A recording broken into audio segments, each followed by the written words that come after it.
What do you think the fallout has been in culture since the Dobbs decision? Are there more people who are re-examining their positions on abortion, or is everyone just kind of getting their backs up against the wall and crying about women's rights being under attack? Which direction do you think that this is going to go?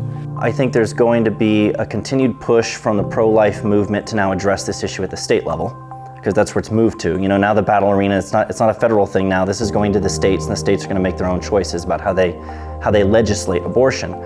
And what we've seen already is that they get very vocal, very emotional, and dig their heels in and start really fighting. I think it's only going to ramp up from here. I think honestly the fight is really just beginning in our country because, well, I think we're already saving lives by having this repealed. There is still so much work to be done because you're going to have these battles now in so many different places. And it's going to have to happen with much more of a ground game that's involved at the local level.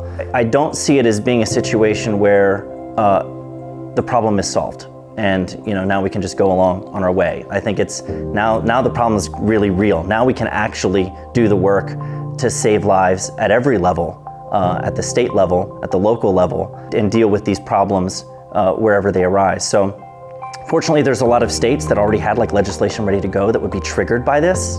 But there are others, where there's still a battleground. So the fact that this is being clawed away from a lot of people, this right to abortion has been clawed away from people, it is unbelievable to see the response, the emotional response that comes out of them from that, how fired up about that they get, and how they feel like the way they respond to it, it's as if you're taking their child away from them. That's how they respond to it, which is bizarre to me, because that's what abortion does.